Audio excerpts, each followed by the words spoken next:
Ta-da! We got power, people. And yeah, we've got a nice quality workbench put in there as well. Absolutely manic. To have lighting and power in here is absolutely insane. And I love this for an addition. Look at this. USB ports in the plug points. Now, of course, that's awesome. What you see here from that RS box to the end, yep, giving a whole lot away. We'll get on to that in a minute. So this is just a brief little tour. Got a little washing line up there just to dry out some bashes and whatnot if it's raining. What we got along the top, we got shelters and sleep systems all the way at the top there. This isn't properly organised yet. What I plan to do is just to get loads of storage boxes and to label up for different types of stuff. We got the tack boxes there. I might get some more of those, I don't know, they're quite big and bulky. They're cool as tank helmets. I've got to give them for free. I've got to do something with those. But yeah, that's the shelving system that's been up in the shed in True for a year and a half or so now. And some bladder kit. You know when you get carried away and you start nailing stuff to the walls. Well, yeah, I had a funny 5 minutes. And some drive over tracks. And yep, we got the safety box. All proper plumbed in, absolutely made up. Alright, okay, let's get on with all this stuff. A new box. This isn't camping related, this is prepper related, and prepper covers everything. Okay, so we've got loads of webbing in there with some stainless steel loops. We got one of those, you know, those tripole seats, but more longer and more heavy duty. We got an aerobic mat, but that's good for comfort for laying down on. We got some socket strips, good for the bug out vehicle maybe. Small little strips. We got two little gas canisters. These are brand new, never used these. Now I got these because they were cheap, I didn't check, and these ones aren't screw-ins, they're Pierce ones. So if you've got a stove with a Pierce lid, that sort of thing's for you. We've got a wool hat from Animal Tendencies, goes in your belt. We got an absolute wad of first aid stuff that's just going to be given away for free, loads of it. Okay, we've got a multimeter there, new. Some of this kit, there's a little stove in there, one of those wood gas stoves, like a rocket stove.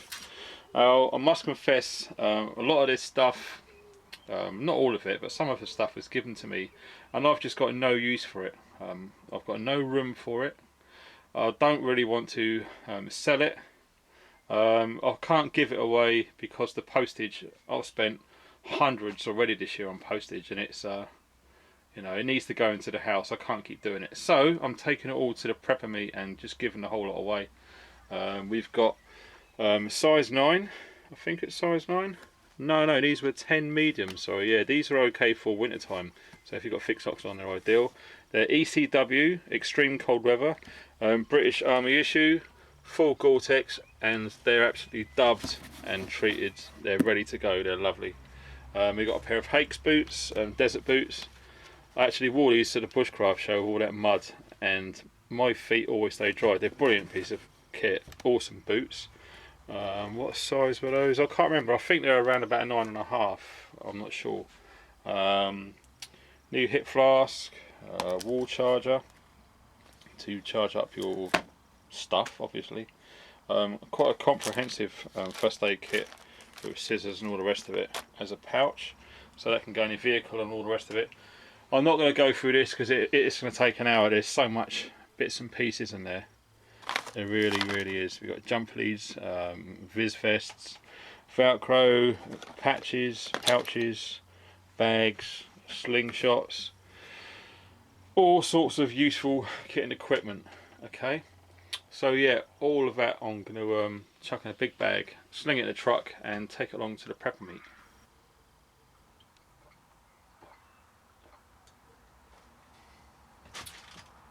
So yeah, I know some of you guys wanted to see how the shed has been getting along, and yeah, since the other weekends where um, the guys who helped do the electrics and everything else, we all went out and done a camp as you saw on a previous video.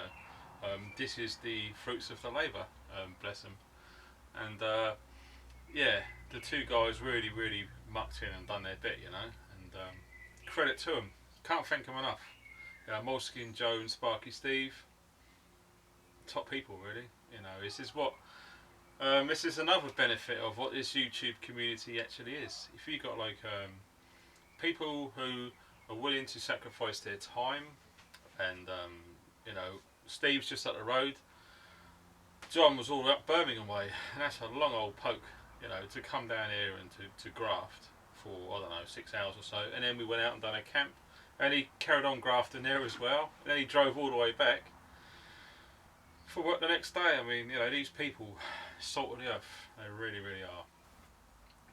So yeah, that's just a brief tour around the shed. The electrics all up and running, the bench is in place. If I remember, I'll put some pictures in here what the bench looked like when I first got it. Now, I just spent a lot of time getting all the rust off and making it so like it's a workable surface. Now, I've ordered some Coup Rust. I've used that underneath the bug out vehicle to take all the rust off, clean it all, and then seal it with Coup Rust, and that prevents any more rust forming on that area. So I'll take all the rust off, give it a good clean, and I'm going to Coup Rust it all. That's barrier protected then, so anything happens in there, it's not going to rust and get rust on everything else. Okay, so yeah, I've got like a dual surface to work on. One of them's like a big thick anti-static mat for delicate sort of stuff, and just left the steel for beating and mucking around really. So yeah, to say I can't wait to get stuck in is a bloody understatement, to be honest.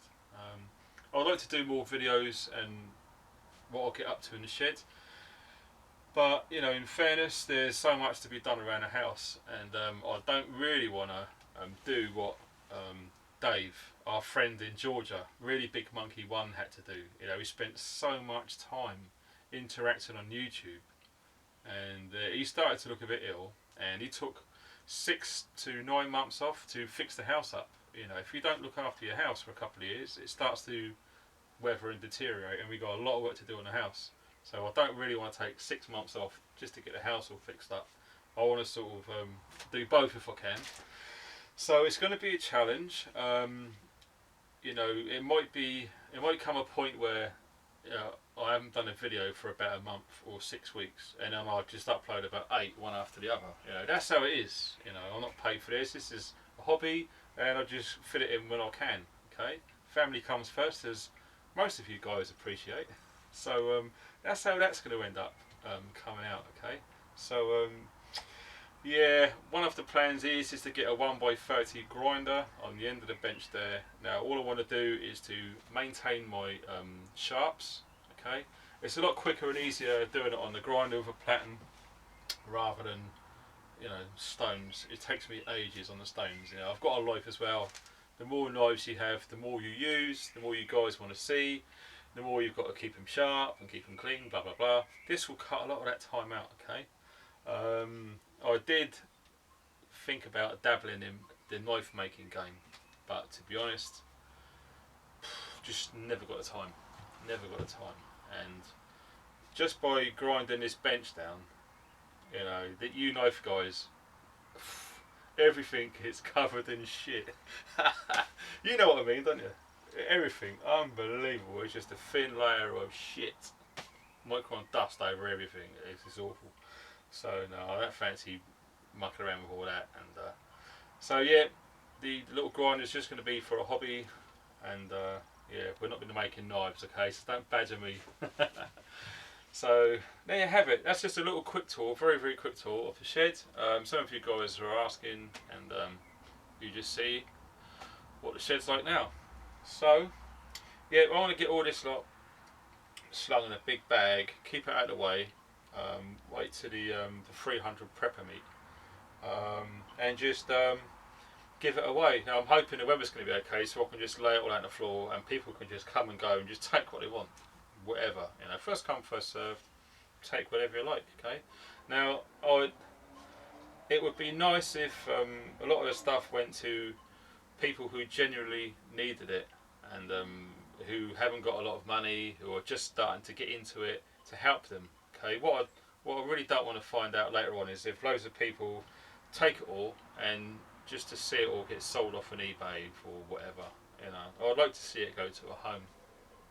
So that being said, we'll have to wait and see.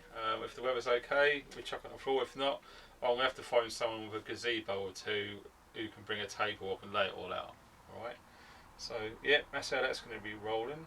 Incidentally, the 300 prepper meet, quite a while back we sold 123, 126 tickets. The number is still the same. It hasn't gone up at all. Now, what I've been told, I was only told this about a few weeks ago, 3 weeks ago maybe, that there's another event on the same weekend. It's called Camp Shaky over in the West Country. So I understand, you know, you can't be in two places at once. So I guess what's happened is some's going to that, some's going to this. Apparently there's War and Peace on at the same weekend. So yeah, that's one of the reasons why there's not going to be 300 people turn up. Okay, so it is what it is. I guess, you know, choice is a good thing, and we've got to embrace that.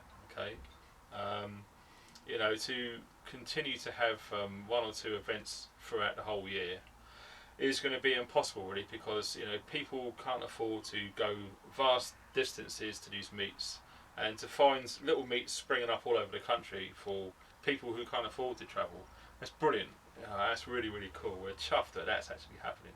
So on a positive note for the 300 prepper meet, it's going to be more room and it's not going to be as noisy and as hectic as the 250 prepper meet one. So we suppose we've got to take something from that. So nevertheless, all this is going to be there and it's going to go. If anything's left at the end of the weekend, I'm just going to dig a big pit and set fire to the whole lot. I'm not taking anything home. Alright, so please just help yourself, okay? So that's an update for the shed. I've got to crack on because I've got 1,001 things to do. That's pretty much it for me, guys. Thanks for watching. Stay funky.